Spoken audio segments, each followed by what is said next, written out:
자, 예수님의 십자가의 고난은 우리의 죄를 인해서 당하신 고난입니다. 그래서 예수님께서 친히 나무에 달려 그 몸으로 우리 죄를 담당하셨으니 이는 우리로 죄에 대하여 죽고 의에 대해서 살게 하려 하심이라 했습니다. 이제는 예수님께서 우리의 죄를 위해서 십자가에서 이제 그 몸으로 담당하셨으니 우리도 이제는 죄에 대해서 죽어야 됩니다. 날마다. 그리고 의에 대해서 살아야 됩니다. 그리고 우리가 이것이 만약 우리에게 또 실패하고 또 우리가 육신이 약해서 나도 모르게 넘어갈 때는 적극적으로 예수님의 십자가의 공로를 의지해서 우리 죄를 회개하고 사함받아야 할 줄 믿습니다. 그래서 죄에 대해서 날마다 내가 죄가 내 안에서 살아 움직이면 안 됩니다. 죄가 움직이지 못하도록 우리는 의롭게 살려고 늘 몸부림을 쳐야 됩니다. 그래서 죄에 대해서 죽고 의에 대해서 살게 하려 하심이라고 말씀했지 않습니까? 그래서 베드로전서에 보니까 이런 말씀이 있습니다. 그리스도께서 4장에 이 말씀이죠. 그리스도께서 이미 육체의 고난을 받으셨으니 너희도 같은 마음으로 갑옷을 삼으라. 이런 육체의 고난을 받은 자는 죄를 거쳤음이니 고로 다시 사람의 정욕을 따르지 않고 하나님의 뜻을 따라 육체의 남은 때를 살게 하려 함이라. 너희가 음란과 정욕과 술 취함과 방탕과 향락과 무한 우상 숭배를 하여 이방인의 뜻을 따라 행하는 것은 지나간 때로 족하도다.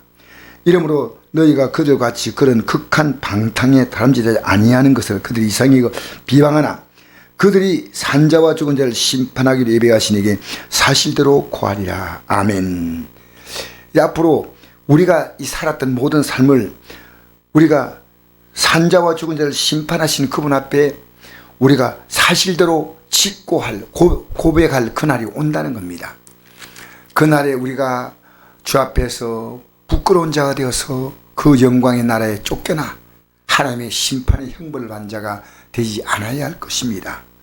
그래서 여기 오늘 보니까 이제는 우리가 죄에 대해서 죽어야 합니다.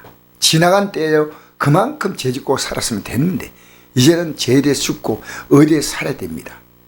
그리고 이 죄에 대해서 죽고 의에 대해서 살게 하려 하심이라는 다음 구절에 그가 채찍에 맞음으로 너희가 나음을 입었다 했습니다. 자, 예수님의 십자가에서 우리의 죄를 위해서 고난받으셔서 우리를 죄와 사망에서 건지셨잖아요. 근데 그가 또 채찍에 맞은 것을 우리로 나음을 입었다 했습니다. 그러니까 예수님의 십자가 공로를 받아들인 자는 이 땅에 살 동안에 우리가 당하는 육체의 질병을 그가 채찍에 맞음으로 나음을 입게 하시는 것이 하나님의 약속이에요. 즉 말하자면 예수님의 십자가의 공로로 제사함 받고 이제는 죄에 대해 죽고 의에 대해 살려고 하는 자는 하나님이 치료의 은혜를 베푸시는 겁니다. 저는 오늘 우연히 어떤 목사님이 자기 교회 성도님에 대해서 간증하는 걸 들었습니다. 이 성도님은 굉장히 나이가 많으신 분인데 텃밭을 좀 가꾸어서 어렵게 살면서 그래서 예배 한번 빠뜨리지 않고 열심히 참석하신 분입니다. 그런데 이분이 교회가 이제 성전을 이렇게 세우는 이런 과정 속에서 성전을 이제 옮기는 그런 과정 속에서 참 교회 재정이 열악한 그런 교회였는데 이분은 어렵게 살기 때문에 상상도 못했는데 신문지에다가 뭔가 뚫뚫 사가지고 목사님 이거 제가 현금으로 드립니다. 이거 이번에 성전을 새롭게 하실 때 사용하십시오라고 가져왔는데 그 액수가 얼마인가 보니까 200만 원이었습니다. 근데 이 200만 원 현금을 가져온 그것을 목사님이 그 과정이 얼마나 어렵다는 걸 알고 그걸 괜찮습니다. 다른 성도님들 해가지고 하면 되니까 권사님은 이렇게 힘든데 하지 마십시오 하니까 목사님 제가 왜 돈을 모은지 아십니까? 하나님 일할 때 이렇게 쓰려고 저는 그 기쁨을 가지고 모으니까 목사님 이거 받지 않으면 제가 너무나 마음이 습습하고 괴롭습니다. 그러지 마십시오. 그래서 목사님 그걸 받았어요. 근데 이분이 이제 예배당에 나오다가 비가 좀 약간 그날 습기가 있는 날인가 해가지고 오다가 미끄러졌어요. 미끄러지는 순간에 뚝 하는데 보니까 엉덩이 뼈가 부러진 걸 느꼈어요. 그래가지고 이분이 너무 형편이 어려워서 병원 갈 돈이 없었어요. 그래가 예배당에 안 나와서 왜 안 나올까 생각했는데 알고 보니까 이제 주위의 분들이 그분을 안고 병원에 간 게 아니고 집에 눕혀 놓았습니다. 이분이 누워서 가만히 생각하니까요. 내가 예배당에 가야 하는데 여기 누워있다니. 근데 병원에 가려니까 병원 갈 돈 없고.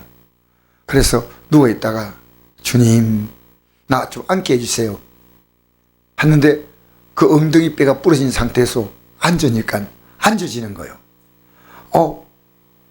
내가 앉을 수 있다면 설 수 있지 않겠나 생각이 들었어요.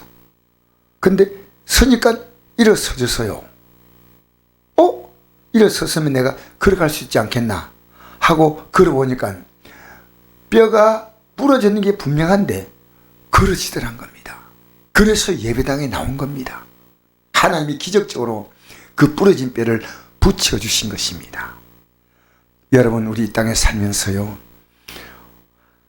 예수님의 십자가 공로로 제사함받은 자에게 주시는 또 하나의 선물은 하나님의 치료의 선물인데, 정말 그분같이 나이 많으셔서 이제 뼈가 잘 붙기도 힘든데, 아니 3, 4일 만에 집에서 누워있다가 일어나고